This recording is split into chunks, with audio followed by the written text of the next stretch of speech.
Halo semua, channel Otografi Vlog kembali hadir di layar Anda.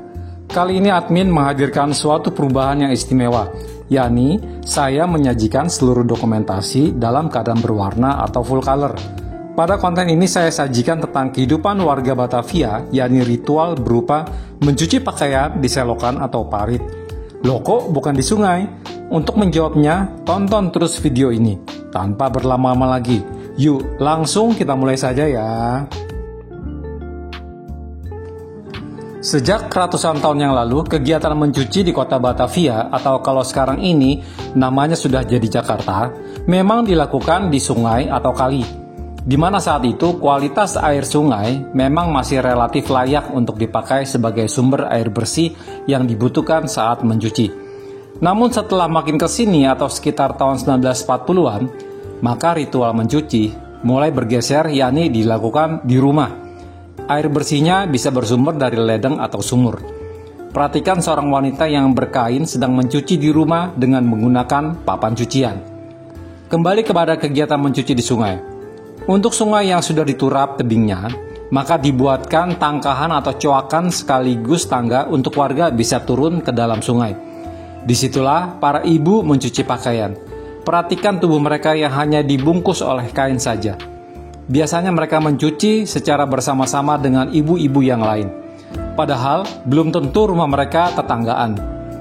Perhatikan suasana perkampungan saat itu. Lokasinya ada di Kali Gresik, kawasan Menteng. Kalau sekarang ini di Jakarta Pusat. Suasananya teduh dan damai. Udara masih segar dengan riuhnya kicauan burung liar. Saat itu para ibu mencuci sedangkan anaknya asik mandi sambil bermain air. Kadang mereka mencuci di atas rakit bambu. Just info, rakit itu bisa saja merupakan milik lapak bambu yang tidak jauh dari tebing sungai, di mana rakit sedang menunggu giliran untuk dipreteli. Selain kaum ibu, kaum bapak pun juga banyak dokumentasinya sedang mencuci. Kaum bapak ini mencuci karena memang sudah profesinya sebagai tukang binatu. Sedangkan kalau kaum ibu mencuci itu bagi keluarganya. Itu perbedaannya ya. Ada dokumentasi tentang Sungai Ciliwung di Batavia. Menariknya spot itu merupakan tempat kegiatan mencuci, sekaligus juga mandi, serta buang air besar alias BAB alias pup. Amazing ya. Perhatikan, tak jauh dari bapak-bapak yang sedang asik mencuci, berjejer jamban tempat orang BAB yang dulu populer namanya adalah kakus dan sering disebut helikopter. Kemudian kita bergeser ke spot lain, tetapi masih di Kali Ciliwung. Perhatikan, so many jamban yang berjejer di tepi Kali Ciliwung. Sepertinya setiap rumah yang membelakangi Ciliwung saat itu pasti punya kakus di belakang rumahnya. Ada juga jamban yang dipakai secara bersama dan dibangun di tepi kali. Perhatikan ada tong diberisi air bersih untuk cebok. Ada dokumentasi di daerah Pekojan, Batavia, di mana para ibu sedang mencuci di Kali Krukut, sementara itu kaum bapak sedang memandikan kuda. Asik ya. Ada 6 dokumentasi tentang para kaum ibu yang melakukan ritual cuci di kali atau kanal Molenvliet yang digagas penggaliannya oleh Kapitano Poa Bingam pada abad ke-17. Kanal Molenvliet ini diapit oleh Jalan Gajah Mada di sisi barat serta Jalan Hayam Buruk di sisi timur. Para ibu-ibu ini ada yang mencuci di atas turap kanal Molenvliet serta di atas rakit bambu. Pemandangan yang unik tersaji pada dokumentasi tahun 1970-an, ketika kaum ibu sibuk mencuci di Jalan Gajah Mada, sementara saat itu juga Jalan Gajah Mada sendiri disibukkan oleh kendaraan seperti opet yang lalu lalang. Ketika mereka selesai mencuci dan tentunya sekaligus mandi, maka tibalah saatnya untuk pulang. Hasil cucian dimasukkan ke dalam bakul dan tak lupa ember kecil tempat sabun cuci juga dibawa pulang untuk dipakai kembali esok hari. Saya lampirkan dokumentasi sabun cuci yang ada di pasaran saat itu, yakni sabun batangan merek Sunlight dengan cap tangan yang sedang berjabatan. Sampai di rumah, barulah seluruh hasil cucian dijemur dengan harapan bisa kering pada sore harinya dengan catatan tidak ada hujan turun. Kembali ke tema kita, yaitu bagaimana suasana kota Batavia atau Jakarta sejak tahun 1930-an atau 90 tahun yang lalu terkait dengan kegiatan mencuci. Saat itu di kota Batavia sudah terbentuk perkampungan yang ditata langsung oleh pemerintah kolonial. Jalan Di perkampungan ada yang bisa dilalui oleh kendaraan mobil, tapi ada juga yang hanya bisa dilalui oleh sepeda atau delman.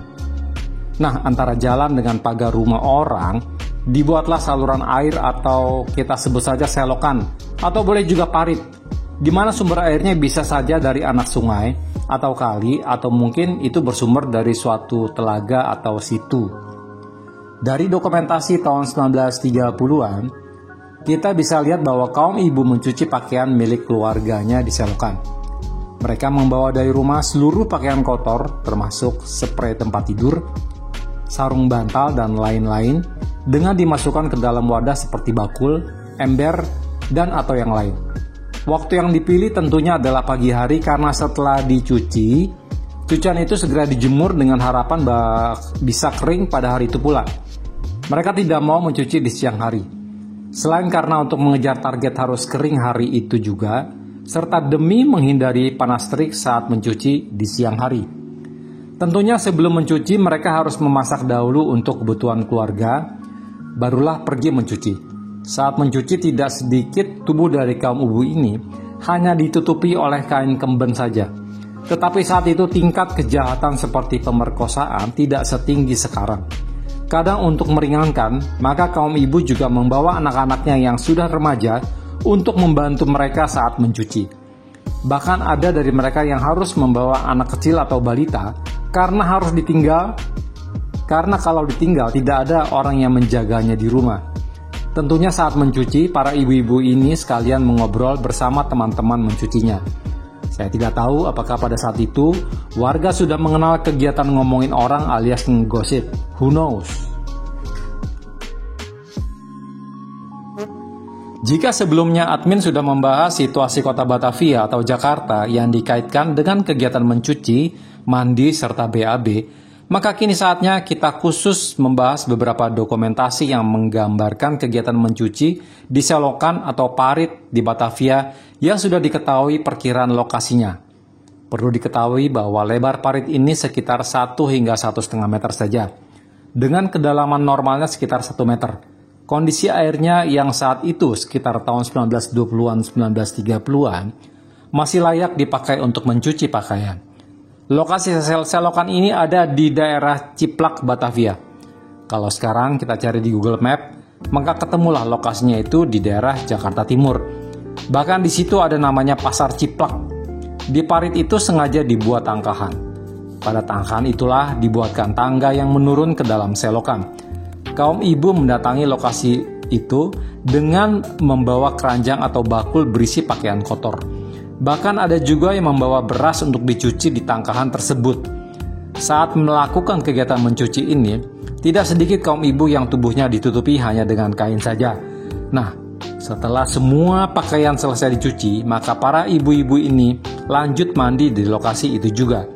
Tetapi perhatikan bahwa yang mencuci di situ bukan hanya kaum ibu saja ya, tetapi juga kaum bapak. Khusus para bapak ini mereka mencuci bukan untuk keluarganya. Tapi profesi kaum bapak ini memang sebagai petugas laundry atau kalau dulunya adalah tukang binatu. Perhatikan kain yang dominan warna putih itu adalah spray atau taplak meja milik suatu penginapan atau hotel. Nah, kalau kita perhatikan lebih cermat, di lokasi itu so many people hadir di situ, sehingga sekilas seperti pasar saja.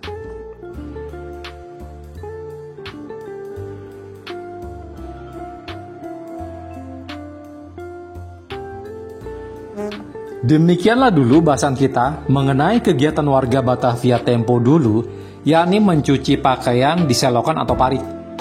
Bagi kita generasi yang hadir sekarang ini, banyak fakta baru yang dipaparkan di sini. Jika Anda merasa bahwa perubahan seluruh slide yang sudah diwarnai menjadikan konten ini semakin menarik untuk ditonton, maka silahkan berpendapat pada kolom komentar yang tersedia. Seperti biasa, semoga ini semua bermanfaat bagi kita. Terima kasih, matur suwun, mau lihatnya, thanks a lot karena sudah menonton hingga akhir dan telah mensupport channel ini. God bless you all. Please like, share, comment, and subscribe.